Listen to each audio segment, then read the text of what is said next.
Hi friends, welcome to the Scholar series of BFM. In this, we are covering the important objective questions, important theory, and various numericals. So follow the series completely. Okay, let's start. So which of them is not correct? See, derivatives are instruments that mature in the future. Derivatives help to neutralize the risk to the acceptable level. Derivatives derive value from the market conditions, and none of the above. So we want not correct. Huh? Always focus on what is asked in the exam, not on what we know. Okay. So derivatives derive the value from the market conditions, and instruments. Derivatives are instruments that mature in future. Let me see what is the answer given by all. A, B, B, B. Okay. D. Okay. D. Okay. So let's see this. So the answer over here is which of the following features of the derivatives is not correct. So derivatives are instruments that mature in future. That is correct. This one is okay. Derivatives help to neutralize the risk to the acceptable level. That is also correct. Derivatives derive the value from the market conditions. Now this is also correct. Okay, so all of them are correct here. So the correct answer is D. Not correct is this D. Because here derivatives value always depends on the market conditions. What is the present market situation? Okay, it always depends on that. Got it? So which of them is not correct? None of these. All of them are correct. Okay, let's move on. Hold on. I'm just doubting if you are able to see the question properly or not. Hold on, let me see.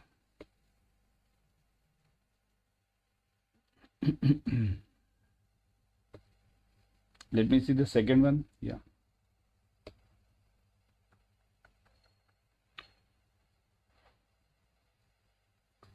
Are you all guys able to see the question properly?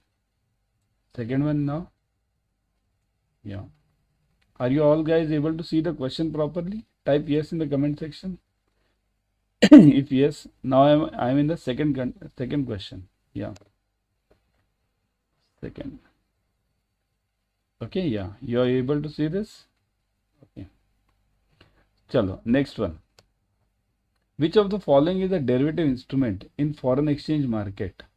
Forward contracts, currency options, currency swaps, FRA means forward rate agreements, and last one is futures. Futures. So which of them is a derivative? Now is a derivative. Yeah, first question was not. Here it is a derivative instrument. So which of them is a derivative instrument over here? Look at this. Derivative instrument. Forward contract. Is it a derivative instrument? Currency options. Is it a derivative instrument? Currency swaps. Derivative instrument. FRA. Derivative instrument. Yes. Futures. Let me see the answers from your side. Yeah.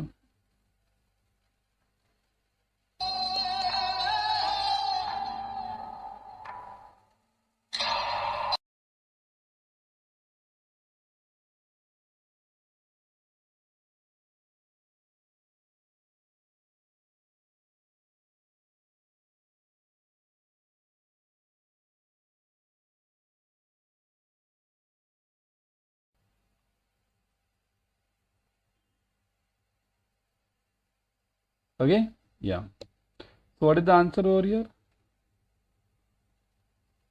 Forward contracts. See here, in fact, remember derivative instruments means all of them are derivative instruments. Forward also, currency options also, currency swaps also, FRAs also, and futures also.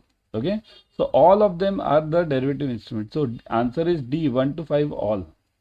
All of them are the derivative instruments. Okay, all of them. Second is D. Okay. Okay, next one. Derivatives is used for. So derivatives is used for what? Okay. Derivatives is used for this one. So it is used for what? Making profits, eliminating losses, managing risk, and all of the above. see here, for your CI, we have to study from your CIB perspective. Okay, from your CIB perspective, you might be seeing many of them dealing in derivatives for profits. We might be seeing them dealing in means profits for these. We see these call options, put options being traded in the stock market, but that is done for profit. So that can be the answer. But remember, from your CIB perspective, from your exam perspective, the correct answer over here is, now that's what you have to think: making profits, eliminating losses, managing the risk, and all of the above. What is the answer over here? Third one. Third is D, all of the above. Okay, many of you are saying, okay, all of the above, all of you are, many of you are saying, but one answer I've got it, C. Sirisha, you're right. C is the answer. Sirisha, you're right. See here, you have to study derivatives from your exam perspective, from your CIB perspective. Remember this, okay? We don't have to study from the profit making perspective. Derivatives are used in CIB for, do we have CRAR 11.5? It is 11.5 now, Komal. It is 11.5, okay? You have to add that buffer also. I'll come to that, okay? Derivatives are used for, firstly, remember question number third, answer is C, managing risk. You have to study derivatives from your exam point of view, from your CAIIB point of view. You don't have to study derivatives, okay, from the practical point of view. See here, practically derivatives are used for making profits, but here we are not into that, okay? So that's why everyone, okay, in the meantime, has everyone liked the video? Everyone liked the video first? Like the video, subscribe to the channel. Everyone do the subscription, click on the bell icon, okay, because you will be getting many other videos as such. Tomorrow also we are having one more marathon. So that marathon also you will be able to get it, and you'll get the, once you click the bell icon, you'll get that marathon also. Okay, you'll get the videos immediate. The notifications are received. Okay. Chalo. So the answer over here is C. Eliminate, managing the risk. Okay. Managing the risk. Here, eliminating losses is never the answer, because you can never eliminate loss. You can never eliminate loss in any trade or any forex transaction, any banking transactions. Okay. So B can never be the answer. Making profits is not the answer for CIB. Managing risk is the only one thing. Now I'll tell you how to manage that risk. One thing I'll tell you, I'll write it over here. Here, how to manage that? Let me write it. So always remember this basic fundamentals. Okay, what is that? It is whenever you have a long position, okay, position. Always whenever you have a long position in commodity, always buy the put option. Put option. Remember this by heart for your exam. Long position in commodity, you'll always buy a put option. Okay. Good evening. Always remember this. Long position in commodity, you'll always buy a put option. Put is always reverse. Put. What is put option? Okay. Type in the comment section. Put option is for buying or selling. Type in the comment section, everyone. Put option is for buying or selling. Tell me that first. Put option is for buying or selling. Yes. Everyone.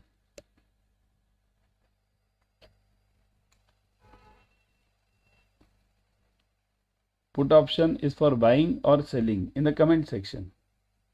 Correct? Put option is for selling. Always remember selling. Okay, put option is for selling. Under put option, you get the right to sell. You get the right to sell. Okay, but not the obligation. Not the obligation. Okay. So long position in commodity, you'll always buy the put option. And reverse case is also true. If you have a short position in commodity, you'll always buy a call option. Okay. Chalo, move on. Next one. An unplanned event. Let me see. I always have to see if the questions are visible to you, if there is any problem. Yeah. An unplanned event with financial consequences resulting in loss or reduced profit is called as an unplanned event with financial consequences resulting in loss or reduced profit. So that is called as what? Loss, reduced profit, risk, or derivative. Unplanned event with financial consequences resulting in loss or reduced profit. So question number 4. Everyone? 4 is? Yes, very good. Very good. Question number 4 is C. C, correct. An unplanned event here. What is the risk? Everyone, first give me the answer for the risk. What is the risk? The risk means, suppose if I ask you one thing, okay? If I ask you one thing, in risk, okay? Let me ask you one important part. In a risk, tell me, suppose if somebody stands in front of a running train, okay? Stands in front of a running train, okay? Is it a risk or not a risk? Okay, yeah, that only I wanted. If somebody stands in front of a running train, is it a risk or not a risk? Everyone. Somebody stands in front of a running train. Is it a risk or not a risk?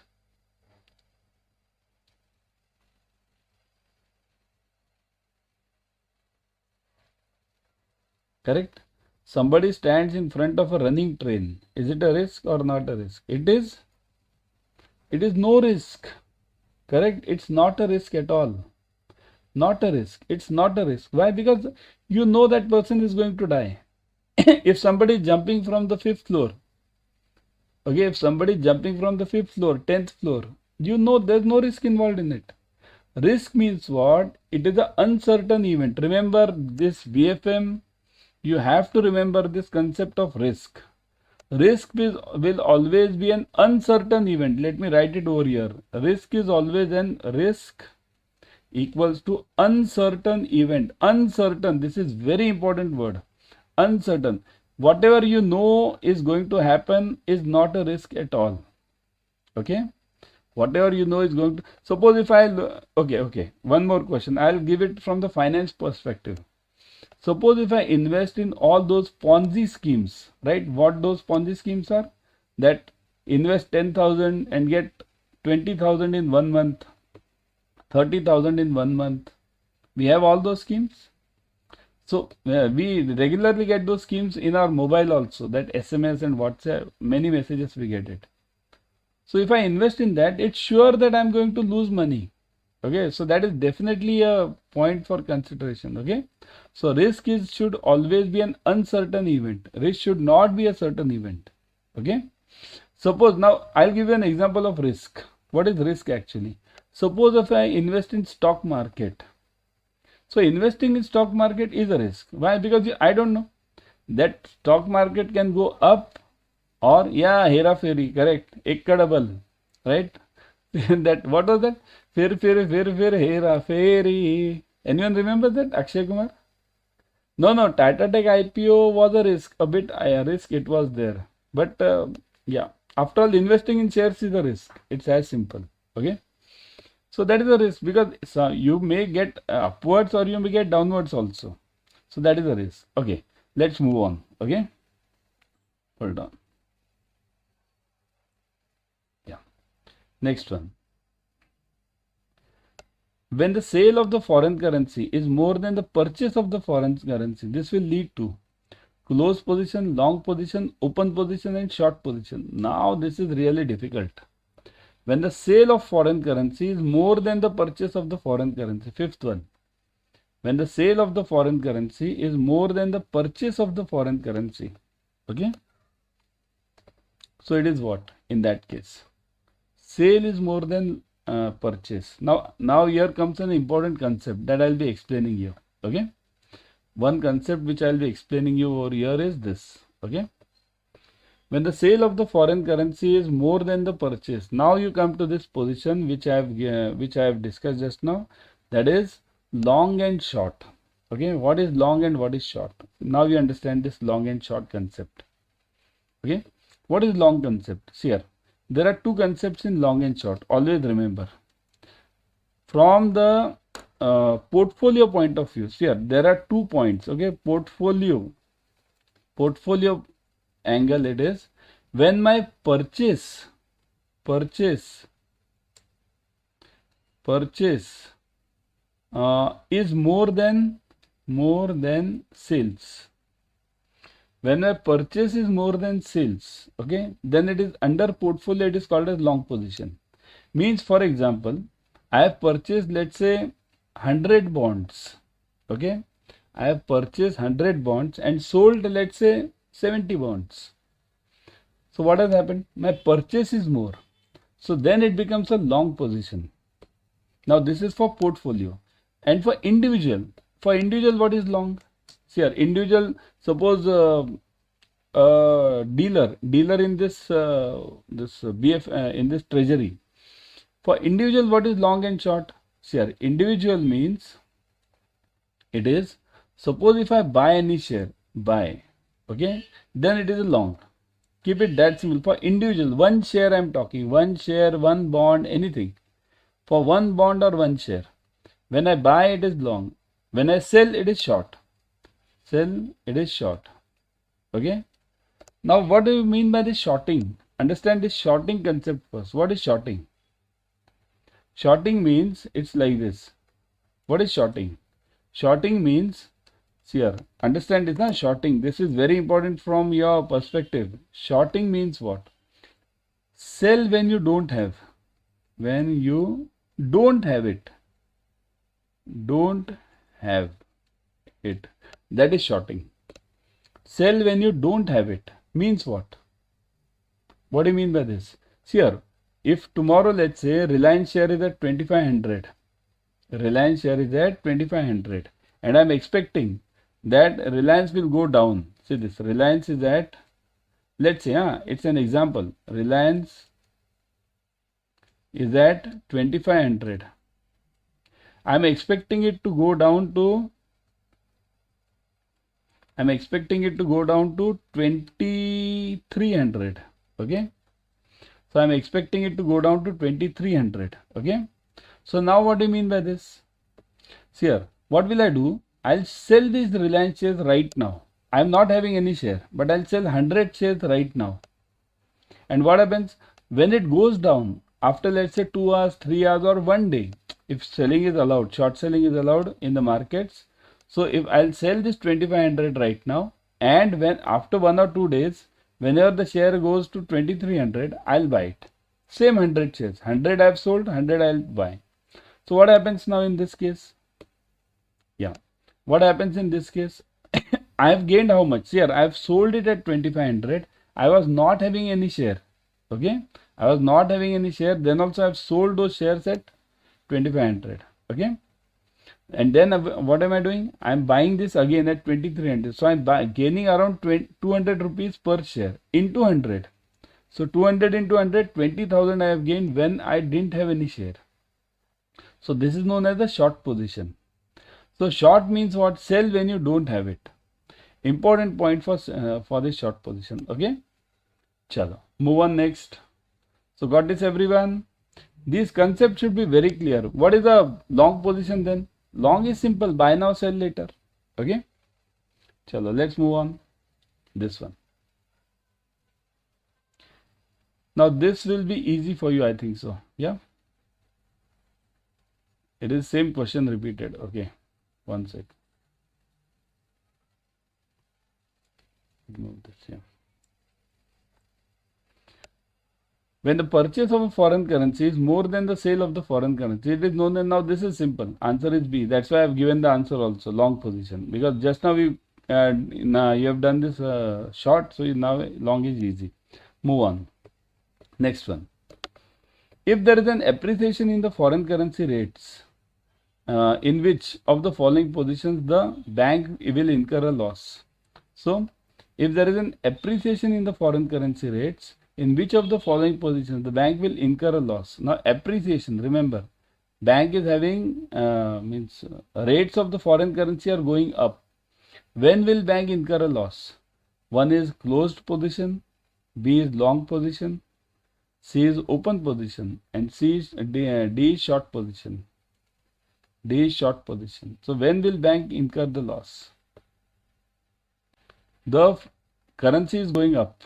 Okay, if there is an appreciation in the foreign currency rates, so when will bank incur the loss? Think over it. Tricky one, huh? This is a bit tricky one.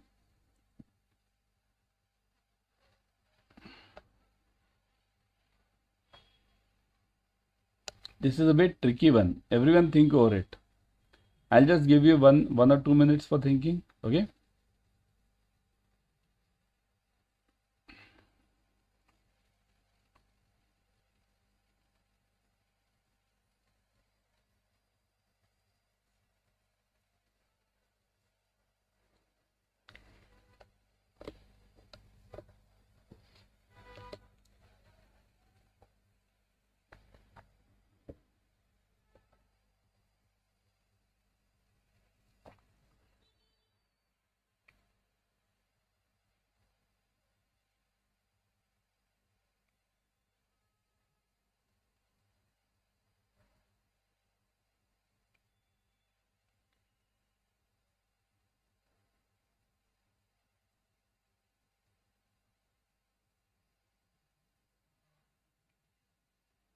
So the answer is correct.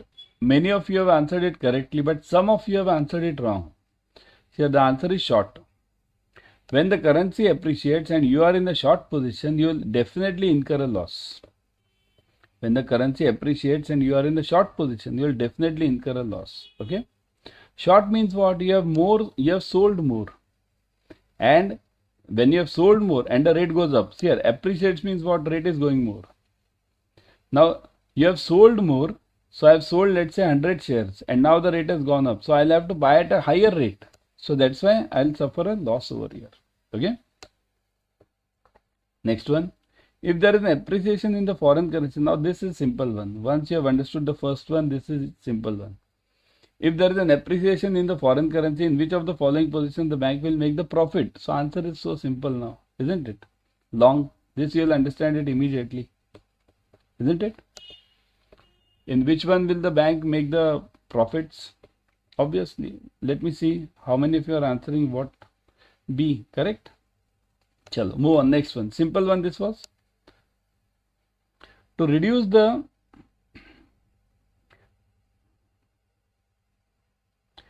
exchange risk, the bank puts in place the following types of limits: day limit, daylight, overnight limit, single deal limit, trading position limit, volume limit, and stop loss limit. So which one will bank put this? Or is it, here, what are the options? 1 and 2 only. Okay, 2 and 4 only. Next one is what? 3 and 5 only. 1, 3 and 5.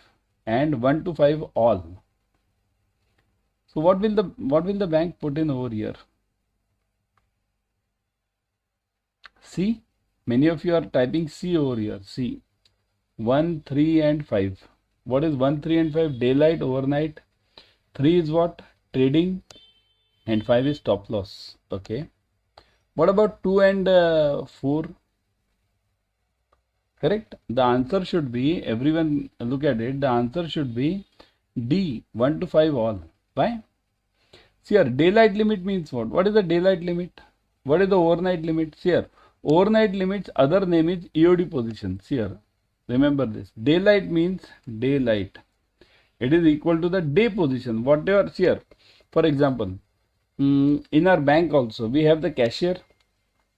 Cashier does the whole job of taking and giving the cash in a day. But this cashier also has a limit for the day also.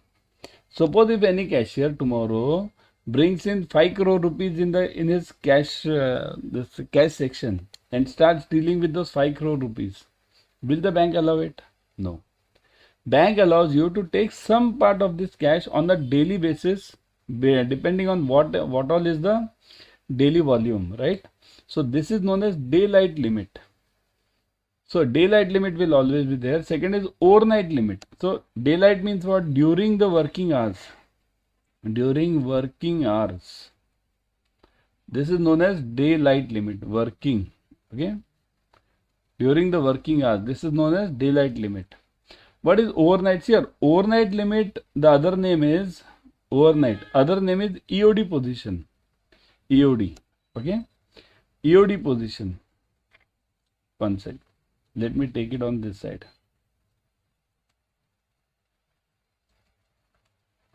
Okay. Yeah. Now it's visible. Correct. So, firstly, increase the font. Font is okay, na dear? Any problem with the font? Let me see. Let me cover all these fonts. Let me see.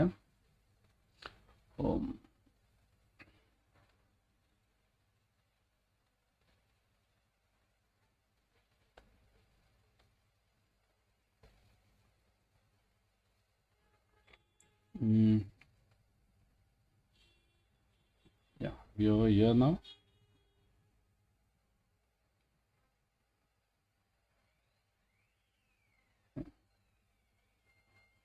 Shobna, just check it now, whether the font is okay for you now, everyone. I think so, it's visible. Even this font was visible. I've just increased the font now. Yeah. Okay. I think so, even this is visible. Yeah.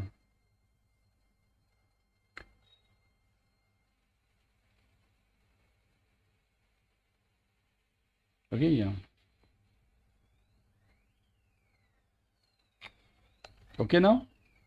Chalo. So what is overnight? This is also known as EOD position. So remember, the long and short always comes at the overnight position. Long and short. Okay. What is single deal limit? Single deal limit means per deal what the trader can do the transactions. Suppose if any trader tomorrow starts dealing with buying the bonds of, let's say, 100 lakhs, $100 lakh. So that won't be allowed. Every trader will be given a sub limit as such. So this is known as single deal limit. Trading position limit. Trading position means trading position always refers to either long position or short position. Long position means how much can you keep long? How much can you keep short? Suppose if any trader tomorrow starts buying the bonds, okay, buying the bonds heavily, okay, in that case what will happen? If the trader starts buying the bonds heavily, in that case what will happen? In that case, the trader, if the rates of the bonds fall down, go down, then the bank will be in trouble. So that's why every trader, everyone has to be given a certain limit. Similarly, volume limit also, similar logic, volume limit, okay. And last one is stop loss limit. Stop loss limit is of utmost importance to you. You will definitely get one question on stop loss limit.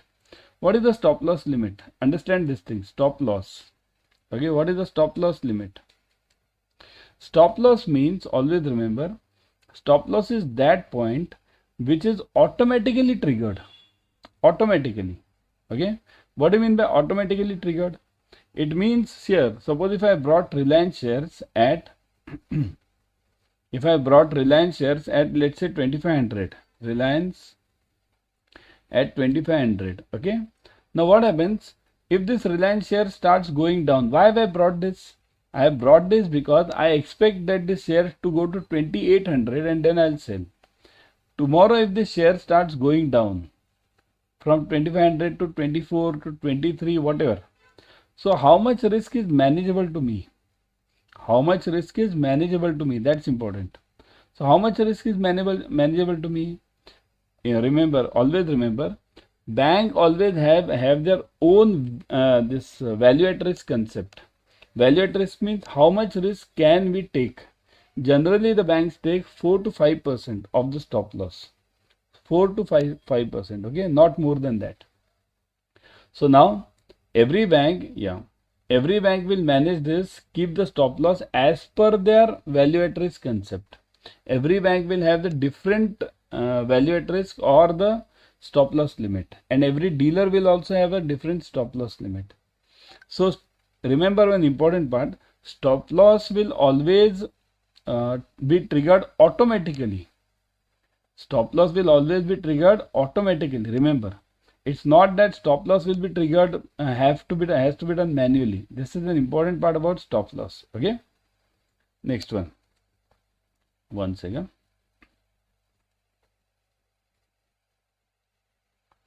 The bank fixes limits on various transactions in foreign exchange, taking into account which of the following factors. So the limits, stop loss limits and various limits are fixed on what basis?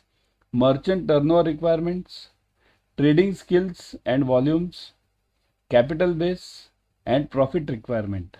So based on what limits are these, based on what factors are these limits taken into account? Merchant turnover requirement. Turnover requirement means what should be the turnover. Now what turnover means, what? How much should I buy and how much should I sell? That is turnover. Trading skills. If a more experienced person is there working there, he'll be having a different limits. Whereas as a newcomer will have a different limits. Capital base. How much is the capital for the bank? Capital base means how much is the capital available with the bank. Okay. And last one is profit requirement. What is the profit requirement? So what is the answer over here? Merchant turnover, trading skills, capital base and profit requirement. So this one, profit requirement, is a really tricky one. And look at the options also. Are the options 1 to 4 all? Only the problem is this fourth one. Okay, the problem is this fourth one. Which is this? Is the profit requirement the part over here to fix the limits? The answer is A, correct. It will be A. Okay, it will be A. Remember this. Answer is A. See here, profit requirement is never the consideration while fixing the limits. While fixing the limits, we have to first check the risk. Here, profit is the secondary part. First, primary part is the risk. Risk is the most important factor while deciding any limits, any banking transaction, anything. So risk will be the main factor over here. Okay. So 1 to 3 only. It's not the fourth one. Profit comes through the volumes. Bank always says that do more transactions and lesser margins. Okay. Nowadays in our banking also, what is happening in our banks? Nowadays the NIM, net interest margin between the banks, right? What is NIM? What is NIM, everyone? Okay, anyone knows the difference between NIM and NII? NIM and NII. Volume is too low, everyone? Is the volume too low for you all? Because I am getting it properly over here.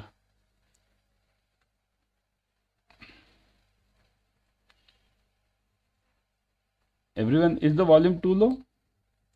Let me check. Hold on.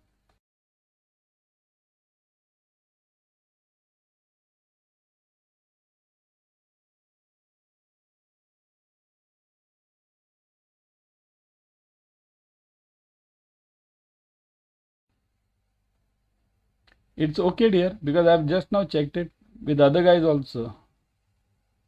Yeah. Volume is okay over here. Yeah, volume is good. Chalo. So what is NIM and NII? What is the difference between them? NIM and NII. Okay. See here, remember, one difference is that there is a slight difference between NIM and NII. We don't understand this concept. Many of us don't understand. Many of us do understand. NII means what? It is the difference between loans, means interest on loans, minus interest on deposits. Okay, that is NII. Then what is NIM? NIM means it is, understand this, NIM, understand the difference very correctly. NII, this NII, what we get? Divided by yielding assets. Yielding assets. Now what do you mean by yielding assets? Yielding assets means those assets which are standard. No, NII is assets, always remember. NIM is upon assets. Only the point is those assets which are standard, which are giving me the interest, giving me some, it's a regular course. Those assets which have become NPA will not be the part of this NIM. Okay. So that's why I've written the specific word, yielding assets. Okay, yielding, that's very important. Okay. yielding assets. This is the basic concept, and remember this NIM and NII, you will definitely get some question on this in BFM, and you need to understand the concept of this, the basics of this. Okay, chalo move on. Which of the following statements is not correct in the context of the translation exposure? Which of the following is not correct in reference to the translation exposure? Okay, translation. What is translation firstly? What is translation? Everyone? What is translation?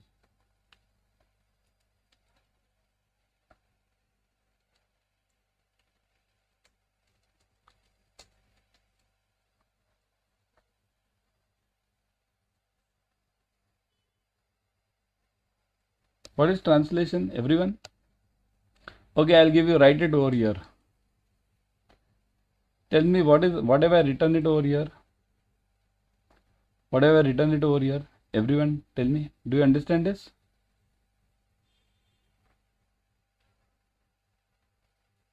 Do you understand this? What have I written? No, I've written it in Chinese. Okay, Chinese. This is a Chinese. So what will you say? Sir, translate it to my language. Translate it to. Translation means what? Translating it to your language. Similarly, in Forex also. Forex also. Translation means what? I am translating the profits which I have made in the foreign currency to my local currency. Now, why do I translate? Why do I translate? The important part over here is, suppose I am SBI, let's say State Bank of India. Okay. And what am I doing? Yeah. See, here, translation is always done whenever I am having some foreign currency branch, foreign branch as such. Suppose SBI. SBI is having a branch in, let's say, New York. Okay. SBI, New York is one branch of theirs. SBI, New York is one branch. Okay. So what will SBI do in this case? Suppose on March 31st March, what will happen? SBI has to declare the profits and balance sheets, right? Balance sheets to declare the profits and balance sheets to whom? To RBI. So when they declare it, they have to declare it in rupees. But SBI New York is in dollars.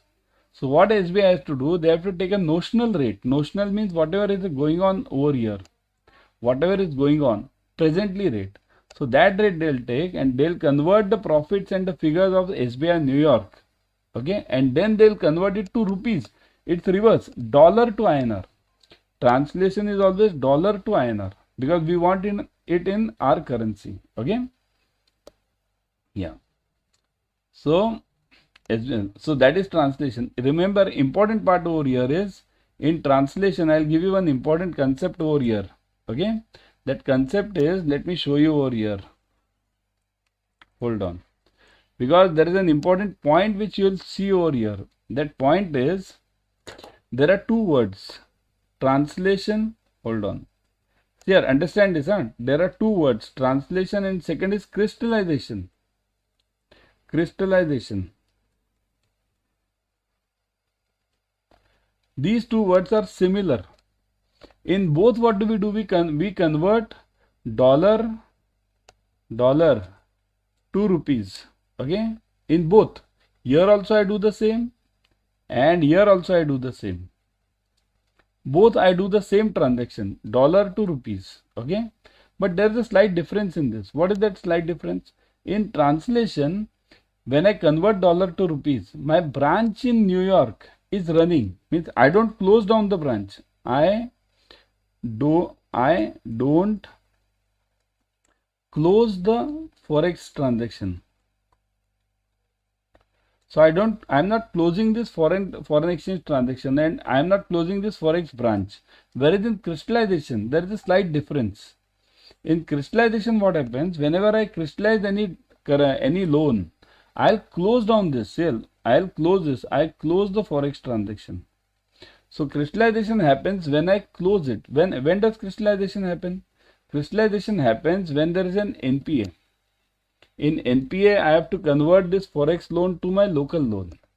So there comes the word of crystallization. That's why I took this topic again over here. Because many of you might have understood translation. So that's easy. But you have to understand the difference between translation and crystallization. Because crystallization, you will definitely get one question again in your BFM exam. Crystallization is always done for those forex loans which have not been paid. Again, they have to be converted to local currency then. Okay. So whenever we crystallize it on the TT rates. Always remember, we crystallize it on the TT rate. This is very important part again. Here, as the topic has come, I will explain you all this crystallization concept in detail now. Okay. So crystallization is always done on TT rates. Done on TT rates. Okay. TT rates means what? They are always reverse. Suppose if I am having an export transaction, understand this now. Everyone understand this. Huh? Pay attention, everyone. Suppose if I am having export transaction. So in export, what do? I first buy the currency. Buy. Export transaction means what? Buy. Okay. And import means always sell. So in export transaction, I am buying. So crystallization of export will do what? Crystallization of export will be sell. So whatever I do over here, I'll do the reverse thing over here. Crystallization, I'll take the reverse thing, but I'll take the TT cell. Okay, I'll take the TT cell over here. So that's why, remember, crystallization is always done for those currencies. Okay, yeah, it is done for those loans which have become NPA and which we have to convert it to the local currency then. Okay, got it, everyone? Move on. What happens is, as the question comes, I explain you all the topics, because what happens, only giving you the answer is not the logic over here. Okay, only just giving you the answer is of no use. I'm having the answers with me, man. What is the problem in this? I can give you the answers offhand, all these answers, but you must understand this. The exposure of the bank affects the bottom line due to the external factors in the market, such as changes in the competition, reduction in import duty, reduction in prices, etc. So this is what type of exposure? Transaction, translation, operating and banking exposure. Now this is a bit logical also, and it's a general question also. Okay, yeah.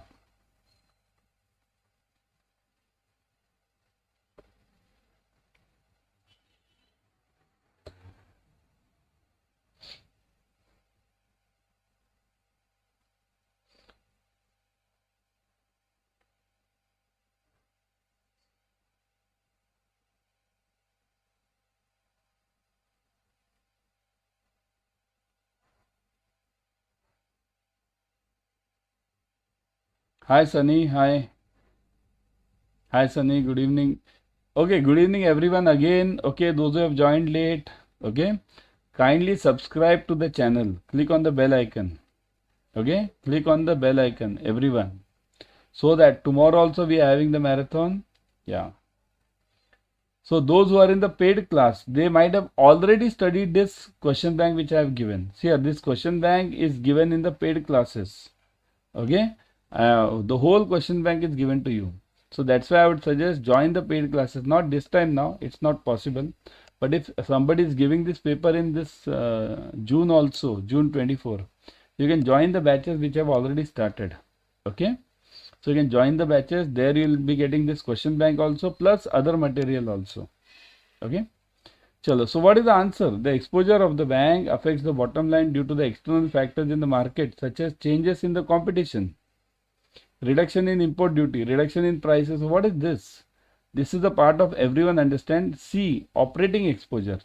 I am seeing the paid class guys answering very correctly over here. Correct. Okay. Yeah. So this 11th answer somebody wanted. 11th question. Oh, one sec. Didn't I give the answer over here? Is not correct regarding the translation exposure. Which of them is not correct? Okay, we wanted this not correct answer. Okay, I didn't give this answer or what? Acha. So what is this? Let me see. It arises when the bank revalue the assets and liabilities at the end of the financial year. Yes, correct. That is correct. See here, we want not correct. Huh? Not. This is important. And this is correct. So this is not the required answer. This is done to consolidate the accounts of all foreign exchange operations. That is also correct. because translation means that only. This is not the actual cost or gain but notional, as the actual loss or gain is booked at the time of this. Correct. This is also correct. So the answer is none of the above. Answer is D, none of the above, because all of them are correct. Understand, it's always notional. Why I say notional? Notional because just now I gave you this example. Whenever I am taking the translation exposure, I am not closing my SBI New York branch. It's running. I am taking just the notional rate and then I am giving it to RBI. Okay. So that is the point. Got it? Next one. This we have done already, na? Yeah, 13th. Yeah. After this, after next 10 minutes, we'll be doing the numericals, case studies. And then in the end, again, we'll come to the objective questions. If required, if you require it, then only. The risk is the risk. The dash risk is the risk of failure. Dash risk is the risk of failure of the counterparty due to bankruptcy, closure, or any other reason before maturity of the contract, thus compelling the bank to cover the contract on an ongoing market rates. Very difficult one. Huh? The dash risk is the risk of failure of the counterparty. Failure of the counterparty. This should trigger whatever is the right answer in your mind. Credit risk, settlement risk. D is C is forex risk, and D is this pre-settlement risk. So this should trigger the right answer. 11th one is 11, not 11th. This, what is this now? Which is this question going on? 13th one. So 13th one is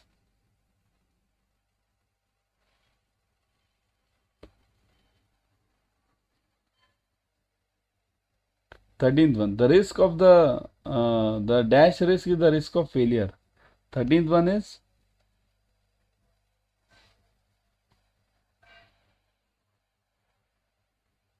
yeah. What you guys are answering? Yes. Risk of failure at a counter closure or before maturity. Okay, it is before maturity. So always you will get this question over here. The answer is actually this D, pre-settlement risk. This is the right answer. Pre-settlement risk. Why pre-settlement? Because the settlement is given that before the maturity. Before maturity. So settlement is there on maturity. Before that it's happening. So that's why it becomes the pre-settlement risk. Okay. Pre-settlement. Got it? That is the exact specific answer over here. Actually, it can be credit risk also. See here. This is a bit confusing over here because this is pre-settlement. See here, all these risks, pre-settlement risk, that is a part of this credit risk. It can be a part of this also. Okay. What is credit risk actually? Credit risk means the risk of failure of the counterparty due to the bankruptcy, closure, or any other reason. Now, only if it is up to this point. Only up to this point. Okay. That is the reason, that is the answer for credit risk. If this question wouldn't have been there, okay, only this question would have been over here, okay. Suppose this question would have been only this much, then the answer would have been credit risk, okay. But what is given further over here is, the point given here over here is before maturity of the contract. So before maturity, when it comes the pre-settlement part. Otherwise, the answer would have been credit risk over here. Okay, got it everyone? See here we are understanding the concept. It's not that you have to be right always. If you are wrong many times over here, then only in the exam you will be right. Keep it that simple. Okay. Next one. A bank in Australia in the earlier time zone performs its part of contract by delivering the currency to be delivered by it to the counterparty in Germany, the other time zone, which fails to deliver the currency to be delivered by them. This risk is known as what? See here, bank in Australia, read this properly, performs the part of delivery of the contract by delivering the currency. So bank in Australia wants to deliver, let's say, Australian dollars. So it has delivered it. But the Germany bank has to deliver, let's say, euros, but it has not delivered it. Fails to deliver. Okay, fails to deliver the currency to be delivered by them. So this is what? Fails to deliver. Now time zone problem this is. Everything it is a time zone problem. Time zone problem means time zone. Whenever the word time zone comes to you in exam, whenever the word time zone comes or the difference in the time zone comes, remember it always leads to settlement risk. Always. Because time zone is the main issue. Whatever you do today over here will be reflected in US tomorrow, means at night, because they are 12 hours behind us. It's all the problem of this what sun, right? Sun. Correct. So it is settlement risk. Time zone risk will always lead to settlement risk. Okay. Herstat risk is different. Okay. Everyone. Somebody has answered this Herstat risk. Herstat risk is different. What is Herstat risk? Herstat risk is a systemic risk. Okay. Systemic risk. Okay. So Herstat risk is a systemic risk. What is the systemic risk? Systemic risk means due to the failure of one bank, all the banks fail. Due to the failure of one bank, all the banks fail. Why do they fail? Okay, I'll give you a practical example. There was a problem in 2017 in Yes Bank. Yes Bank, that IELS, ILNFS, that was one company, right? That failed because of that Yes Bank had a problem. Then SBI purchased the shares of Yes Bank. So that failure was leading to a systemic risk. Why? Because Yes Bank had issued the debentures and all the banks in India as well as outside also, all the banks were had purchased those debentures. So if the bank fails, all the debentures become zero. So that's why this was taken over by SBI and that systemic risk was prevented. Systemic risk means any risk which gives rise to the failure of the entire banking system due to the failure of one organization. Okay, so this is a settlement risk. Got it? Okay, one more and then we'll switch off to some numericals. Okay, let's see those also. Temporal risk or Herstat risk is another name for which of the following? Credit risk, settlement risk, then what? Yeah, somebody gave this answer right now earlier also. Yeah. So that was a YT series for you.